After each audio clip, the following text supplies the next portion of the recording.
A janta do Moraes não estava tão boa, não estava tão forte, mas a gente sabe como as coisas continuam acontecendo no STF. Dá-lhe, deputado Marcos Vinícius, beleza ou não? Aí sim, meu irmão, dá-lhe! Esse aí é o Arley, é o rei da caipirinha. Já te aproxega aqui, ô Marcos. Tamo ao vivo, tamo ao vivo. Tem gente do Brasil toda nos assistindo aí. Seja bem-vindo, tudo bem contigo? Liga só o microfone. Aí tá ligado, tá ligado.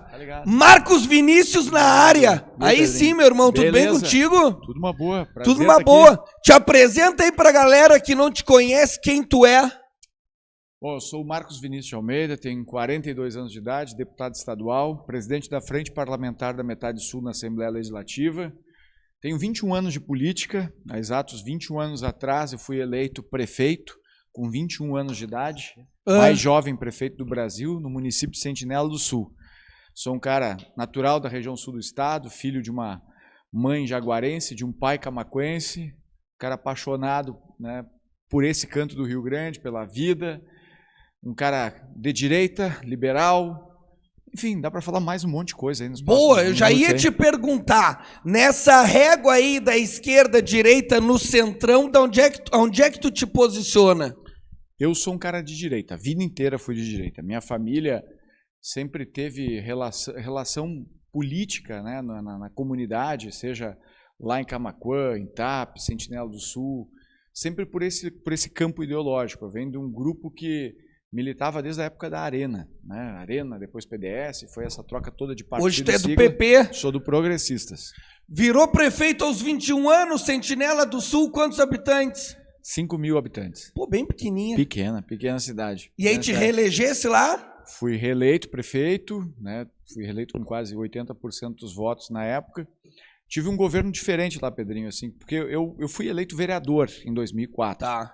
E era meu projeto ser vereador. Fui o mais votado vereador na cidade. Havia uma tradição ainda no município de que o vereador mais votado assume a presidência da Câmara no primeiro ano. E foi o que aconteceu comigo. Só que no dia da posse, o prefeito que nós havíamos apoiado teve o mandato cassado e eu assumi interinamente o comando do município por 8 meses, aos 21 anos de idade. Marcaram nova eleição, concorri, venci uma eleição suplementar que aconteceu em 2005. E de lá para cá segui uma caminhada. Fui presidente da Associação dos Municípios da Região Costa Doce, fundador do consórcio Intermunicipal Centro-Sul. Fui mais jovem prefeito também a presidir a FAMURS, a Federação dos Municípios do Rio Grande do Sul. Aquilo foi também um momento extremamente importante para essa caminhada, para esse crescimento político. E depois de 2 tentativas, chego na Assembleia Legislativa. Hoje, né, sou um dos 5 deputados naturais da Metade Sul do Rio Grande do Sul. Sou um deputado, hoje o deputado que tem o título de eleitor ainda na menor cidade entre os 55 que estão lá. Porque o resto se bandeia. Não, porque o resto está nas cidades grandes, né? Está nas cidades grandes. Eu não vejo problema nenhum disso. Eu tenho aqui parceria política no município de Pelotas, uma parceria com o vereador Michel Promove, com o Robinho, que trabalha na nossa equipe, que é o nosso vereador suplente aqui, o Hugo Miori, que está junto conosco. Mas eu não acho que a gente não pode romper da onde tu vem. Se o lugar que me deu a oportunidade de sair foi uma pequena comunidade, valorizar essa essência. Nada impede da gente expandir o trabalho, olhar não só para a árvore, olhar para a floresta, mas a gente não pode perder o nosso ponto de partida. Um homem tem que ser igual a uma árvore, ele tem que ter as suas raízes fixadas num lugar e ampliar seus galhos para poder fazer a cobertura por completo. E é isso que eu já te vi declamando lá, falando bonito na Assembleia Legislativa de Gogoto, é bom, pai. Tento pelo menos, né, manter um pouco dessa convicção aí. Já vi que eu tô com um cara certo aqui, eu tenho várias cobranças já para te fazer e coisas que eu quero saber. Primeiro eu quero saber o seguinte, Mas tu vai me dar um mate também? Vou te dar-lhe um mate também. Me diz uma coisa, deputado estadual, aqui a gente trata de temas nacionais, mas tem umas coisinhas que eu quero abordar. Deputado estadual no Rio Grande do Sul, tem emenda parlamentar? Quanto? Uma mixaria. Tem 2 milhões de reais por ano, 1 milhão condicionado à saúde e 1 milhão para outras áreas. Mas sendo muito franco, muito honesto, eu não gosto da figura da emenda parlamentar. Eu acho que ela não é um instrumento interessante para uma política assim mais republicana. A emenda parlamentar ela não existe na maioria dos países presidencialistas. ela não é uma figura que garanta assim, a legitimidade. Hoje, nós temos 2 milhões, é pouco. É muito pouco a ponto de não conseguir fazer nenhuma entrega substancial, tu não muda, não transforma a vida de uma comunidade com uma emendinha de 50 mil reais. Né? Não. Mas mais do que isso, a emenda parlamentar ela acaba nivelando o debate político, porque as pessoas acabam vendo o que tu faz pela quantidade de emenda que tu entrega. Né? Hoje é essa a regra. Se eu aqui em Pelotas colocar uma emenda de 100 mil reais para ajudar numa escola, ajudar numa entidade, as pessoas vão olhar, o Marcos ajudou só com 100 mil. Mas eles não olham, por exemplo, o trabalho que nós estamos fazendo numa conjuntura maior. Eu lá sou autor de um programa na Assembleia Legislativa, que foi regulamentado pelo governador agora no dia 14 de julho, que é o programa Acordo Gaúcho. Um programa que vai ajudar milhares de empresas a recuperarem, milhares de famílias a se reconstruírem, e um programa que vai trazer 18 bilhões de reais para o Caixa do Estado se aumentar 1 centavo de imposto. Essa eu quero ver, hein? Vocês devem lembrar, Pedrinho, de uma discussão que foi traçada entre 23 e 24, sobre a ideia de um plano A, plano B, para se defender da reforma tributária. Sim. O governador Eduardo Leite, naquela preocupação de que a reforma tributária poderia afetar o Rio Grande do Sul, sugeriu aumentar impostos, o chamado plano A. Alternativamente a ele trouxe a ideia de um plano B, que era retirar incentivos fiscais de alguns setores. E eu batia na tecla que não, que a gente poderia ter um outro caminho. E esse outro caminho, com muito respeito, mas com muita franqueza, eu chamava de plano C. O plano C, o programa Acordo Gaúcho. O que ele permite? Ele permite o Estado do Rio Grande do Sul tratar de uma maneira inovadora a dívida ativa.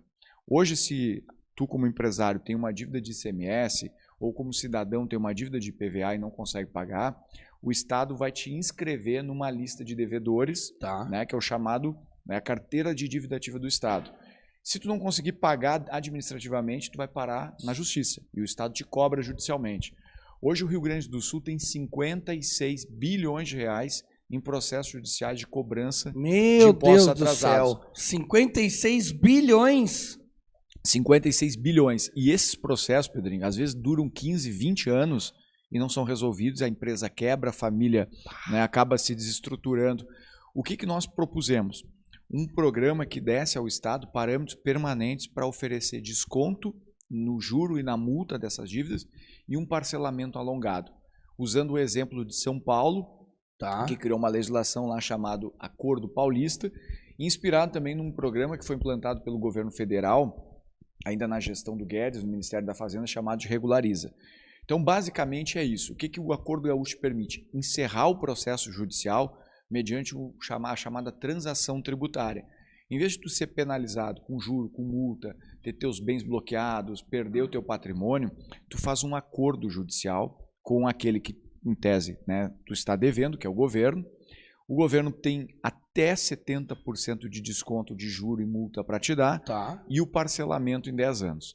Nós trabalhamos muito esse assunto, vencemos no parlamento essa tese, o projeto foi aprovado por 48 votos a 2, e mediante o que a gente calcula, pelo que a gente já viu em Brasília, pelo que viu em São Paulo, os parâmetros que nós temos, dos 56 bilhões de reais, nós podemos recuperar 18 bilhões, sem pesar na vida das pessoas. Eu sou, como eu sempre digo, assim, um deputado de direita, eu sou um liberal, mas eu não sou um liberal de discursalhada de tribuna para ganhar likezinho no TikTok, no Instagram. Não adianta ser contra impostos, ser liberal e não ter um projeto, de fato, que comprove isso. Redução do tamanho do Estado, simplificação da política tributária, redução de impostos, ela tem que acontecer na prática. E os pedágios, e o Acordo Gaúcho é um caminho para isso. E os pedágios? Se tu é representante aqui da região sul, tu sabe que nós somos sugados pelo pedágio dia e noite há muitos anos. O preço só sobe. O Eduardo só bota novo pedágio pelo Rio Grande do Sul. Por onde tu anda? Agora, tem lugar aí que a cada 10, 15 quilômetros tem pedágio. O povo não aguenta mais pagar, mas também se não tem pedágio, não tem estrada. A Ecosul aqui quer ficar... Nós temos uma situação aqui, a gente paga o pedágio mais caro do Brasil, é o nosso trecho aqui, no sul do Rio Grande do Sul, quase caindo do mapa, os caras vêm e nos sugam até a alma. É o pedágio mais caro do Brasil. E o contrato termina ano que vem com a Ecosul. Só que entrou aí um processo de licitação, mas está moroso, como tudo no público. A Ecosul já diz, ó, se quiserem eu fico aqui, viu? Fico aqui, sigo cobrando. E aí, qual é o teu posicionamento, Marcos? Cara, eu tenho um ranço absurdo com a Ecosul. Eu não suporto essa empresa e tenho um ranço com ela. Eu falo isso porque é uma empresa que cobra muito e entrega muito pouco e age de modo dissimulado quando se fala sobre os prejuízos que ela causou. O Tribunal de Contas da União, numa das inspeções que teve, há uns 3, 4 anos, apontou que a Ecosul causou um prejuízo de 800 milhões aos usuários da rodovia, que os cálculos de reajuste que foram feitos foram muito acima do que era devido. E esses 800 milhões hoje estão numa discussão lá no Tribunal de Contas da União, que ainda não tem solução. Pelo menos, por enquanto, não há solução. E mesmo com tudo isso, a empresa tem a cara dura, né, de querer pedir prorrogação de prazo. Teve a audácia de, em 2021, propor a prorrogação por mais 10 anos. Não, mas eu vou diminuir a metade. Sim, diminuir a metade, mas botava mais 3 praças de Camaquã para cima, né? Trocar 6 por meia dúzia, né? A gente ficava com a cara de otário ali. E teve, infelizmente, gente que defendeu, achou que isso era importante. Aí, depois de muita pressão, né, e eu estou falando isso porque eu sou um cara de direita, volto a dizer, e eu fiz muita pressão no governo Bolsonaro, no governo Tarcísio, fui a Brasília, mobilizei com os nossos parceiros, e dizendo, claro, isso que vai ser feito aí, de prorrogar o contrato com a Ecosul, é um erro, é um absurdo, você não pode aceitar. Beleza, empurraram, passou. E agora volta a discussão. O que eu penso sobre os pedágios? Eu até compreendo que no mundo atual, muitos países usem o pedágio como único caminho para poder oferecer uma malha viária adequada. Mas quando a gente fala que sem pedágio não tem estrada, eu paro e fico pensando. A BR-116 começa em Vacaria e termina em Jaguarão. Tá. Onde é que estão os pedágios? É de Camaquã a Jaguarão. Como é que o governo consegue manter o trecho de Camaquã até Guaíba sem pedágio? Como é que mantém o trecho da 116, a metropolitana, ali de Porto Alegre a Canoas, com 4 pistas de cada lado, com viaduto, sinaleira, com toda uma infraestrutura, sem pedágio? Como é que mantém, Pedrinho, de Novo Hamburgo até Caxias, que é um polo metal mecânico carregado de caminhão sem pedágio, e como é que cuida da região dos Campos de Cima da Serra? Sabe como? Lá com dinheiro público, dinheiro do Tesouro. Aqui, cobrando mais da metade sul. Sabe por quê? Porque lá nós temos representantes mais fortes que não deixam isso acontecer. Os nossos representantes aqui, ao longo dos anos, se esvaíram, se enfraqueceram e nós não temos força, essa é a verdade. O próprio Eduardo é daqui de Pelotas, tu não precisa explicar para ele o que é a região sul. Nós aqui de Pelotas não temos um deputado estadual. A verdade é que a nossa representatividade política aqui na região sul, ela tem que ser mais forte, Marcos. Cara, eu concordo integralmente contigo nesse sentido, mas o governo também, né, o governo federal também, ele é frio demais e ele olha sob o aspecto político-eleitoral. De Guaíba até Pelotas, nós não temos ainda mais do que 600 mil eleitores. Agora, no trecho entre Porto Alegre e Canoas, nós temos ali praticamente 2 milhões de eleitores. Então, ele olha também o desgaste eleitoral. Aonde é que eu vou ter maior prejuízo? É pedagiar entre Porto Alegre e Novo Hamburgo ou é pedagiar entre Guaíba e Jaguarão? É aqui, aí senta o ferro na gente. E o atual governo, aí me desculpe, né, mas o atual governo ele foi amplamente acolhido aqui na metade sul, né? Muita gente na metade sul votou no governo Lula como uma escolha e eles sabem que aqui também há um ambiente mais simpático às medidas do governo. Infelizmente tem gente aqui que defende o indefensável porque é do mesmo grupo político de quem está lá. E isso é um erro, né? É um erro absurdo. Não é porque tu é do partido do fulano que ele está errando que tu vai ficar aplaudindo o tempo inteiro. Não, tem que ter coerência de fato. Se tu tem um princípio que tu traz ele como perpétuo, né, que é o desenvolvimento de uma região, então vamos fazer o seguinte, vamos aceitar então pedágio na região, mediante que condição? Não é só preço baixo, nós só podemos aceitar, cogitar, não é nem ter, é cogitar pedágio aqui na região, se o governo apresentar um plano, um estudo que mostre de que modo ele vai lidar de Vacaria até Canoas.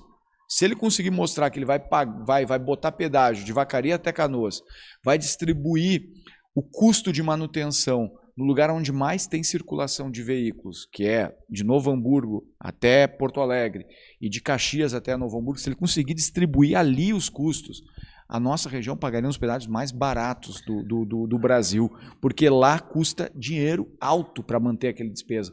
Aqui, meu amigo, aqui é só lucro para eles. Aqui é lucro. Aqui vocês... Por isso que eu digo, eu tenho um ranço absurdo com a Ecosul e, para mim, essa empresa, né, ela já deu o que tinha que dar e ela tem muita coisa ainda para explicar, porque a Ecosul faz parte de um grupo econômico chamado Eco Rodovias, Sim. que lá no Paraná, em São Paulo, assinou, né, um programa para se livrar das penalidades da Lava Jato. Ele assinou um acordo de leniência.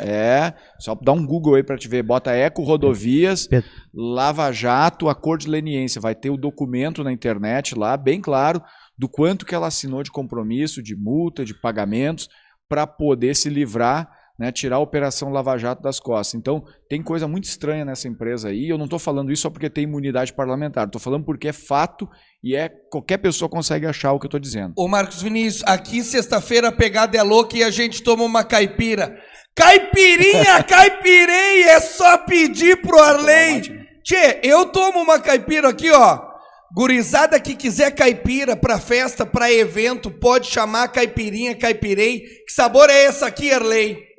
Morango. Pina colada e morango, meu Deus. Ela é o morango do amor, hein? Gurizada, para quem não entendeu, nós estamos falando da Ecosul. É uma empresa de administração de rodovias que atua aqui, que cobra os pedágios. Essa é a verdade. Marcos Vinícius, vamos para outro ponto, meu irmão. Tu é um cara de direita, mas é da base do governador Eduardo Leite também. Sim. Ele está nesse projeto aí de tratar da próxima eleição dele. A verdade é que o governador está com outras ideias. Meio que abandonou o governo do Rio Grande do Sul, vai. Agora é só entrevista no Rio de Janeiro, São Paulo, Minas Gerais. O cara só trata mais de questões nacionais do que as questões gaúchas. Porque essa história toda que a gente está falando, a falência aqui da região sul, a falta de investimento de política para mudar a nossa economia, aqui algum incentivo, isso não precisa explicar mais para ele, o cara já sabe. O cara quer ser presidente, ele não é de direita, ele se coloca no centro, ele é contra os dois polos, porque ele não está num dos polos, está no meio. Se fosse com ele, ele ia adorar ser polarizado. E aí te pergunto, e tu, deputado, vai para que lado? Vai apoiar uma possível candidatura do Eduardo para presidente ou vais no candidato do Bolsonaro, que é o grande representante da direita? O partido ainda está definindo essa questão eleitoral. Nós temos hoje um pré-candidato ao governo do estado, aqui, que é o presidente do partido, Kovács Filho. Possivelmente nos próximos dias um outro nome vai ser lançado também, vai se lançar candidato ao governo do estado, um companheiro nosso de partido, que é o deputado Hernani Polo, e não duvida de ter um terceiro nome também dentro de uma disputa nesse sentido. Mas o partido é um partido de direita e nós vamos participar de um processo político, um bloco político que esteja alinhado aos princípios, os valores, as ideias que esse nosso segmento defenda, né? Que é uma candidatura de direita no Brasil. O Eduardo Leite, a gente sabe do interesse dele no processo eleitoral, ele está falando bastante disso. Eu tenho respeito ao governador, ele sabe também dessa minha posição, né, de respeito ao trabalho, à história dele. Ele fez muitas ações que estão alinhadas aos princípios de direita, como questões de privatização, reforma do Estado, e tem muitos méritos nesse sentido. Pode ser uma peça importante no tabuleiro nacional. Agora, nosso partido, a gente está com a intenção de apoiar a candidatura de direita. Essa é a intenção do partido, né? Isso passa ainda por uma série de debates, mas essa é a nossa visão. Mas tu vai de 22, então. Ou 13. Ou não. Vai votar no... Cara, é que eu não sei ainda quem é que vai ser o candidato. De fato, pode ser o Tarcísio. Pode. Se for o Tarcísio, nós vamos ter que votar no 10. Tu acha que o Bolsonaro vai conseguir concorrer? Acho que não. Também acho que não. Acho que não. Acho injustiça o que está acontecendo nesse sentido com ele, com relação ao que está passando no STF, mas eu acredito que não vai ter uma reviravolta para permitir a candidatura dele, não.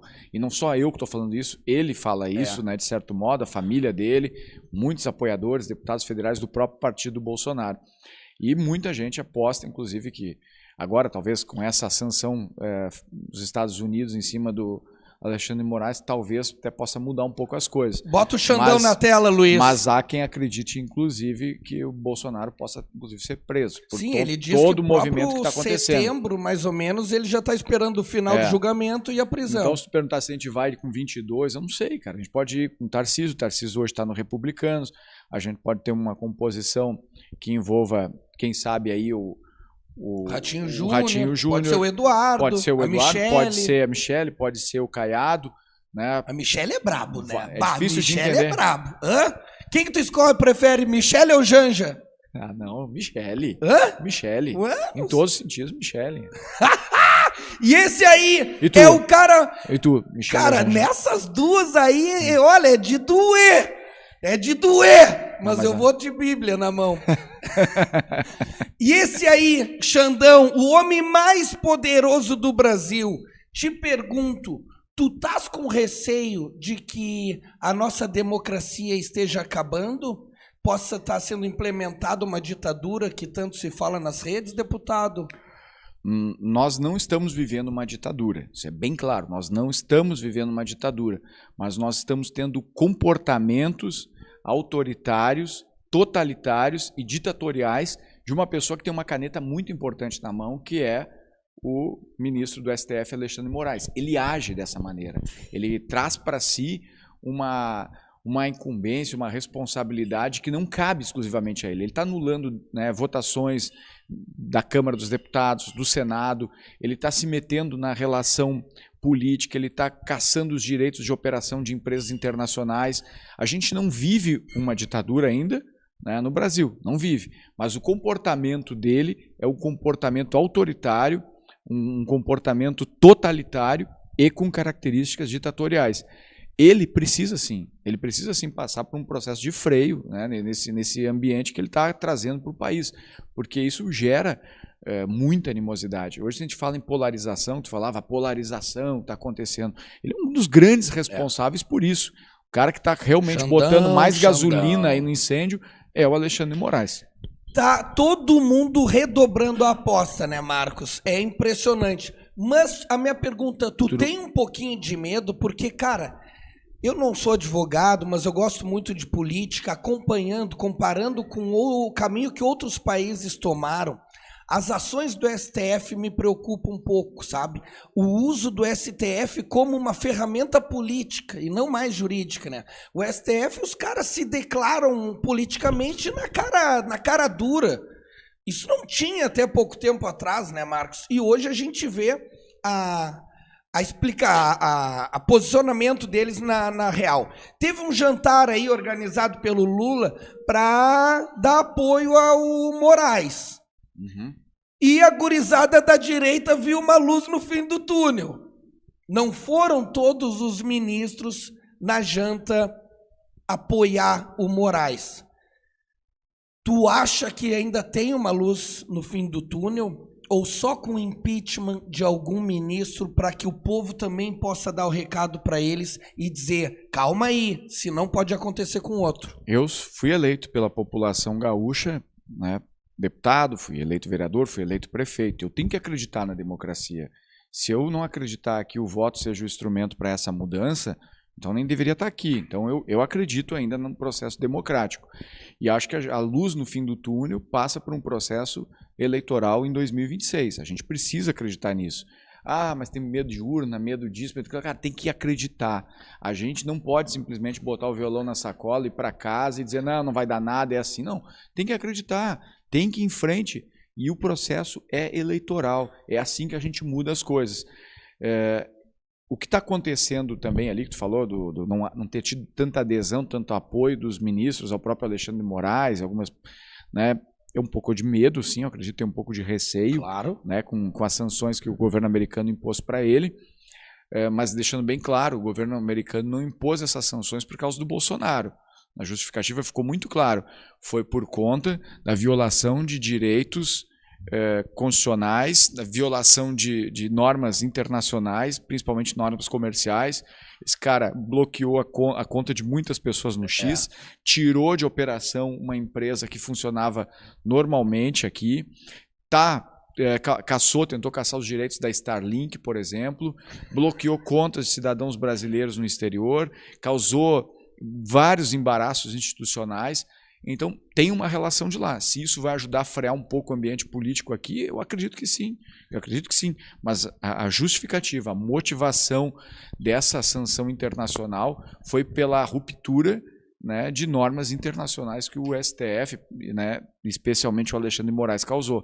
E aí eu acho que agora deixa pelo menos né, quem tem medo, né? Eu acho que os outros pelo menos ficaram um pouquinho assustados aí de serem lesionados nesse sentido. Não, isso ainda vai repercutir muito, isso muda a vida da pessoa, né, cara? Com certeza.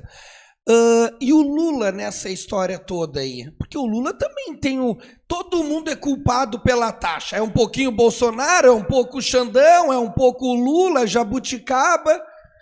Porque, cara, o Lula servir de garoto propaganda do BRICS e virar porta-voz, né, dos objetivos deles, de criarem uma nova moeda, de tirar a hegemonia do dólar, de fazer uma nova rota comercial, também pesa.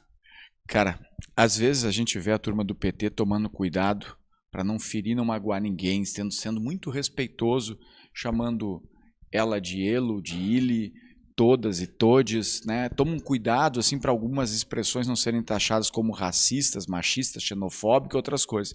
Agora, no que diz respeito ao relacionamento econômico e político com a maior economia do mundo, eles não estão nem aí. Manda o Elon Musk, que é um ministro importante do governo Trump, né, lá para aquela... Não vou falar aqui, porque se eu falar o que a Janja falou num evento público custeado com os nossos impostos, vão dizer que eu estou sendo, né, desrespeitoso. Posso até dizer que eu estou perdendo, faltando com decoro, mas as palavras que a Janja usou num evento público internacional contra o governo americano, né, é sem noção. As palavras do Lula com relação ao governo são totalmente desapropriadas, mas essa mesma galera tem que chamar o menino lá na escola de elo, porque senão pode estar magoando alguém. Tem que tomar cuidado para não falar uma expressão aqui porque é racista, porque é outra isso. Agora, eles podem. Com quem movimenta a economia mundial, eles estão chutando balde. As últimas falas do Lula, inclusive depois da aplicação do tarifaço, foram ainda pior. O Lula... Desculpa, assim, a gente está num ambiente bem descontraído aqui, mas o Lula é um balaqueiro, entendeu? Ele está só fazendo balaca, é só garganta. Eu vou conversar com os americanos desde que o Trump ligue para mim. O Lula mal sabe falar português e quer balaquear dizendo que vai conversar com o Trump e resolver a situação. Logo ele que dizia que ia sentar numa mesa de bar com Putin e acabar com a guerra da Ucrânia. Então, não bravata, balaqueiro. Ele está gostando da situação, né? Politicamente agregou para ele, né? Até porque se a economia for abaixo, ele não vai precisar mais ter que ficar, né, tapando o sol com a peneira e disfarçando os problemas econômicos do Brasil. Se a economia ruir, não vai ser a irresponsabilidade de um governo que criou mais de 40 ministérios, que tem gastança desordenada para tudo, não. Vai ser dos imperialistas que vieram aqui fazer maldade com o Brasil. Veja, o Canadá é um dos principais, talvez o maior parceiro econômico dos Estados Unidos. O Japão é um país que tem alta relação, né, de comércio com os Estados Unidos. A própria França, a China. O que esses países fizeram quando entrou o novo presidente? Foram lá buscar conversar com o cara, entender o que está acontecendo, né? Se é truco, então toma o retruco. Mas não assim, do jeito que esse cara está fazendo. Tu é bom de truco, Vinícius? Cara, eu já tentei jogar, mas tomei uma surra quando joguei, nem me atrevo mais. Imagina se tu jogasse com o Lula. Não, eu fico só tomando cachaça com os amigos quando eles começam a jogar truco. Não me atrevo, não me atrevo. Nós estamos tomando o quê, Luiz? Caipirinha Caipirei, do Chef Erley. Tu já tá acabando a tua, né, vagabundo? Ô Vinícius, cara, todo mundo que acompanha política tá vendo que as eleições já começaram, né? O Nicolas Ferreira, tu acompanha também ele, claro, não? Claro. É impressionante também a liderança que ele tá construindo, esse guri, né? Ele fala muito bem, ele faz vídeos muito bons, assim, bem produzidos, com bom roteiro, e é uma liderança, e te digo, cara, olha, a gente vê aí vários falando, eu acho que ele é o melhor, hein? falando e liderando lá na Câmara dos Deputados? Cara, eu acho que assim, a política, em todos os campos, seja na direita, na esquerda, no centro, tu tem que ter agentes que se prestem para algumas missões. Assim como tu tem o cara da infantaria que entra no barro com a arma, com a metralhadora, vai lá e ataca, tu tem aquele outro também que é o sniper, que fica em cima lá de um totem, lá em cima de uma guarita e dá aquele tiro certeiro. E tu tem o outro, aquele que é o piloto de avião e bombardeia tudo por cima. Qual que é tu? Eu procuro ser o sniper, cara. Eu não faço muito barulho, não sou do estardalhaço, mas quando tento atirar, eu tento atirar para acertar. Boa. Para que a gente entregue resultado. O Nicolas Ferreira, ele se tornou o piloto de caça. Sabe? Ele é o cara aquele que tu menos espera, ele vai lá e larga aquele morteiro que acaba com tudo. Foi assim que ele fez com a questão da taxação do PIX, né, do imposto de renda que poderia cair, especialmente sobre os profissionais liberais, né, com essa questão da possível taxação de imposto de renda. Ele tem sido muito assertivo nas falas dele. E interessante também falar, porque essa condição do Nicolas ser assertivo e ao mesmo tempo todo mundo sabe o que ele fez, né? Sabe? Porque ele não é o cara aquele silencioso, que eu digo que é o meu jeito de trabalhar. Ele faz barulho e é certeiro. Ele causa uma certa inveja também na direita. Tem muita gente hoje na direita que tem ciúmes do Nicolas porque ele é certeiro nas posições. Ele não é o cara que mais apresenta projeto, não entregou assim um projeto de lei que realmente tenha mudado alguma coisa, mas no que diz respeito a ser um contrapeso, um freio no debate político, um porta-voz dos valores, ele consegue ser. Então ele tem muitos méritos nesse sentido. Ô, deputado, tem um outro tema que eu quero tratar contigo que é très importante. Securitização. Os produtores gaúchos estão tudo endividado. Foi solucionado esse problema, Guerreiro? Está em processo. A gente conseguiu a aprovação no Senado do projeto do senador Luiz Carlos Reis. O projeto avançou lá. E na Câmara dos Deputados, o projeto de autoria do deputado Pedro Westphalen, que foi relatado pelo Afonso Ram, também foi aprovado numa sessão histórica que acabou na madrugada do último dia antes do recesso. O parlamento agora volta a funcionar, o Congresso volta a funcionar na primeira semana de agosto e o projeto agora vai para o Senado. E lá no Senado tem a votação final. Mas o projeto não está resolvido. Né? E a gente não pode deixar de ser solidário, nem de mobilizar e dar apoio para esse segmento tão importante que é a base da economia do nosso Estado.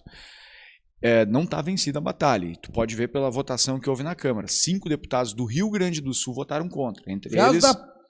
Entre eles o ex-ministro da Reconstrução do Rio Grande do Sul, Paulo Pimenta. Então isso é um indicativo, né, de que no Senado o negócio não vai ser tão barbado assim. Especialmente agora que o presidente do Senado, né, o Rodrigo Pacheco, né, deixou bem claro de que lado ele está. Ele está com o governo, ele não está ali que nem o Hugo Mota, tentando ajudar um pouquinho para lá, um pouquinho para cá, não, ele está com o governo. Então, se um ministro desse governo, que era até ontem, ministro desse governo, votou contra o projeto, se manifestou contrário, e o presidente do Senado declarou apoio agora explícito ao governo, não duvide de ter resistências no Senado. Então não vai ser barbado, a gente tem que continuar mobilizando, continuar lutando. Eu, inclusive, vou estar segunda-feira em Canguçu, participando de uma mobilização com os produtores. Vou a Júlio de Castilhos. Então o produtor gaúcho ainda está com o dele na reta. Nada está resolvido, o jogo não está vencido. O produtor e toda a economia do Rio Grande do Sul, porque se o produtor rural não tiver uma solução para esse passivo, né, que foi acumulado de dívidas por conta de várias enchentes e secas, todos nós vamos estar ferrados nessa história. Então, a gente precisa ser solidário, parceiro aos agricultores, ser parceiros dos agricultores do Rio Grande do Sul. Hoje é uma questão de sobrevivência para todos os gaúchos. Porque se essa gente não tiver condição de voltar para as lavouras e plantar, meus amigos, vai faltar comida, os preços dos alimentos vão ser desequilibrados e a gente vai ver um processo de empobrecimento muito duro no nosso estado. Luiz, bota a foto dele na tela, Luiz. A dele, a do bigode. Bota a foto dele na tela, Luiz. Essa aí. Esse é nosso governador. O cara nem queria ser governador de novo. Essa é a verdade. E a gente insistiu de botar ele lá. Essa é a verdade, Marcos. Que nota tu dá pro governo 2 do Eduardo? Cara, é difícil assim apontar uma nota precisa, tem muita coisa que foi feita com muita qualidade, tem outras que deixam a desejar. 0 a 10. Eu acredito que o governador, né, tranquilamente, ele tem um 7 para cima, assim. E eu acredito que tem ainda a condição de melhorar muito, porque nós tivemos vários processos complicados no estado. Tivemos uma enchente tenebrosa em 2023. Tu viu um processo o em documentário? 24 terrível. Eu não vi o documentário. Não, juro para ti, não vi. Mas nem por isso eu vou deixar de dizer que eu acho que aquilo ali, né, não poderia ter sido evitado. Deveria ter sido evitado. Tu circula todo o estado aí, dá para ver que tu é ativo, mesmo no recesso tu tá te movimentando. E a pergunta é, o Rio Grande do Sul se reergueu? Porque a gente viaja o resto do estado, a gente vê muita placa do Rio Grande do Sul, estamos reconstruindo, voltaremos mais forte. Aqui na região sul eu nunca vi uma plaquinha. Ele veio aqui, prometeu a ampliação do nosso dique, não tem uma caçamba de terra, não tem um projeto, nada. E aí eu te pergunto, o Rio Grande do Sul se reconstruiu? Está em processo de reconstrução. Eu te falo isso porque eu ando o estado inteiro, não me encolho mesmo para caminhar para o Rio Grande. Nesse período de recesso, enquanto muitos foram para a praia, no Nordeste, outros viajaram para fora, eu procurei andar e já andei, eu acredito, em torno de 8.000 quilômetros nos períodos de recesso. Hoje, né, todos os caminhos, eu digo, levam a Fena Doce, não dá para a gente deixar de estar aqui. Então, faço questão de passar o dia, de manhã, de tarde, de noite em Pelotas. Mas o Rio Grande do Sul está em processo de reconstrução. E o que eu volto a te dizer, quando eu digo que o Eduardo teve uma nota 7, foram muitos problemas nesse governo. Agora, o que se pode fazer em termos de reconstrução tem tudo para melhorar, com certeza, o desempenho do governo. O Rio Grande do Sul está com mais de 8 bilhões hoje à disposição para investimentos no FUNRICS. Tem muita coisa já na mira para acontecer. A gente tem que vencer alguns problemas de ordem muito mais burocrática, né? Melhorar algumas questões de ordem burocrática para isso, que é processo de licitação, processo de compras, ordens de serviço que precisam ser ajustadas. E claro, né, e aí a gente também tem que fazer também uma própria avaliação do próprio ambiente político que a gente está vivendo, né? Não podemos olhar simplesmente a lógica do copo meio vazio, né? O Rio Grande do Sul, há bem pouco tempo atrás, não pagava salário. Que quando pagava salário, pagava com 3 meses de atraso e pingadinho. Isso é então, verdade. Muita coisa melhorou nesse período para cá, e não é só fruto da força do trabalho de quem está no Poder Executivo, mas é também de toda a sociedade, é do Legislativo. A Assembleia Legislativa teve coragem, né, de votar projetos importantes, foram decisivos para isso. Então tem um movimento coletivo nesse aspecto, e eu acredito que ainda tem muita coisa que possa ser feita para deixar o Estado numa condição um pouco melhor do que a gente está vivendo. Várias pontes foram feitas também, né? Várias pontes foram reconstruídas. Ponte é uma coisa... Eu ando pela colônia, cara, as colônias todas, porra, merecem muito mais cuidado, né? Tu é um defensor aí dos plantadores de fumo, tudo mais, do agricultor no geral. E tu já imaginou a gente ter uma colônia que seja asfaltada? Eu tava pensando... Tem várias cidades no estado que tem isso. A nossa várias, não tem, né? Tu várias entende isso cidades, que eu digo? Essa é a minha cidades. maior dor, Vinícius. Várias cidades. Nós não temos, cara, nós fomos esquecidos aqui por todo mundo, até mesmo pelo cara que nasceu aqui. Porque eu digo, nós nunca mais vamos ter uma oportunidade tão breve de ter um governador que é daqui, representante da região sul, que pudesse aplicar alguma medida, fazer uma campanha de estímulo econômico, do turismo. Nós temos uma Secretaria da Cultura, tu anda aí pela BR e tu vê, não tem uma placa, não tem um outdoor, bota uma emenda para nós aí, deputado.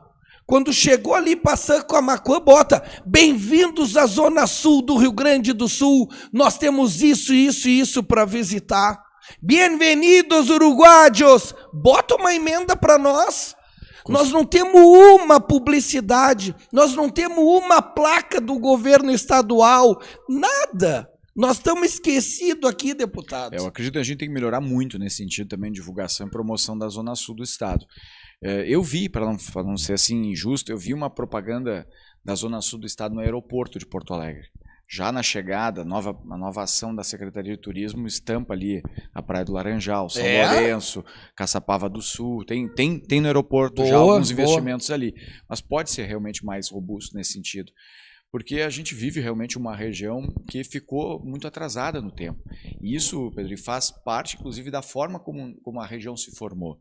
Tu já viu aquela história, né, de que nós temos 2 Rio Grandes, do norte e o do sul. Na metade sul do estado, a colonização não veio para cá com o objetivo de empreender.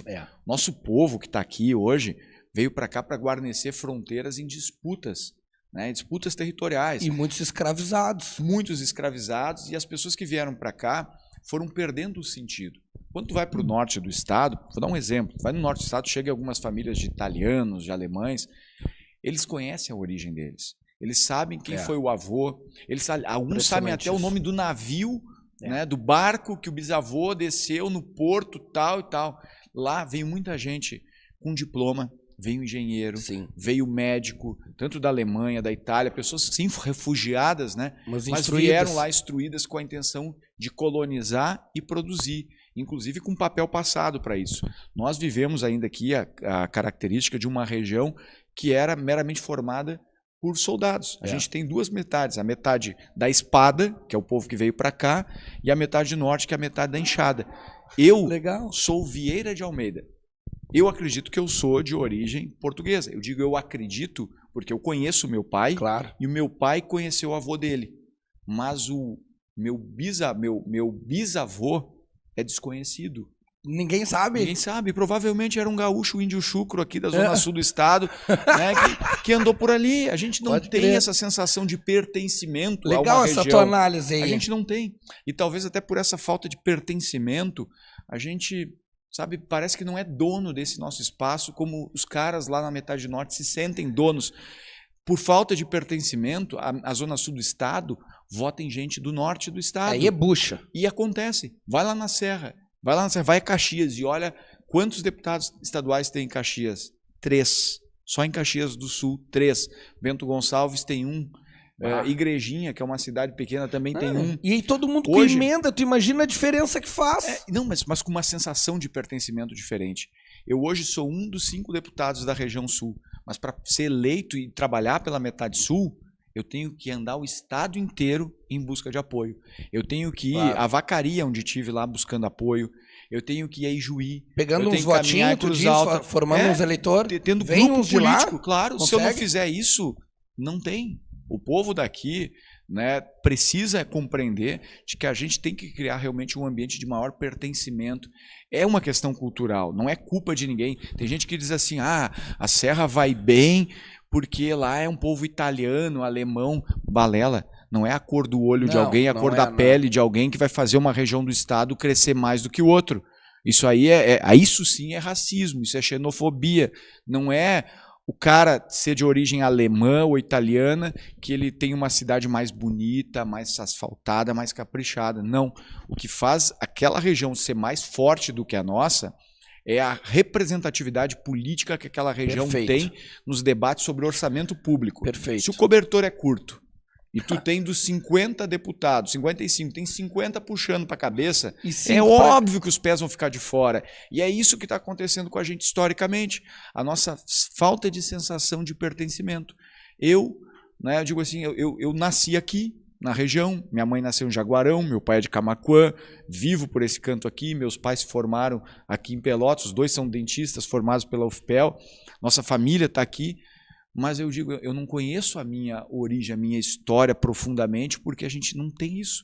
Eu não sei se tu conhece a origem do teu bisavô, do teu tataravô. Não, meu bisavô também cruzou ali a fronteira Uruguai para o Brasil, tu entendeu? E aí índio chucro, gaúcho velho. Índio louco. Espalhou a semente dele por ali. E é assim que foi com a maior parte da nossa região. E tu olha também aí depois para as pessoas também da população negra da nossa região. Eles também, da mesma forma, foram abandonados. A gente ainda tem alguma história para contar. A gente ainda tem muita coisa escrita.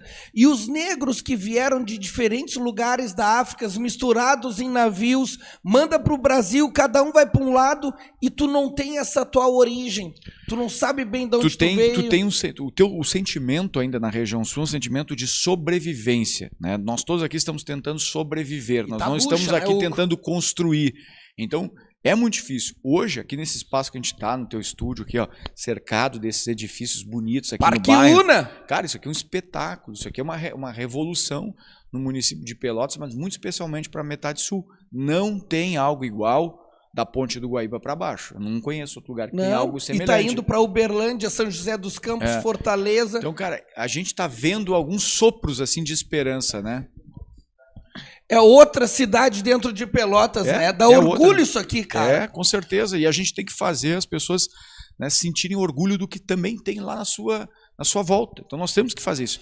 É um processo duro, difícil, mas nós precisamos mudar esse ciclo. A metade sul, que já foi a metade da espada, a metade norte, que foi a metade da enxada, agora precisa realmente, né, mudar essa situação. E não é brigando o sul contra o norte. Não. É o sul aprendendo com o norte como se faz para crescer e desenvolver. E o norte aprendendo como o sul, como comer bem, sabendo viver, curtindo, saindo na noite. Tá maluco? Isso os gringos não sabem. A noite de Pelotas é histórica, todo mundo conhece. Ninguém fala nada para nos comprometer. Marcos, seja bem-vindo aqui ao nosso estúdio, a Pelotas. Obrigado por ter feito essa participação.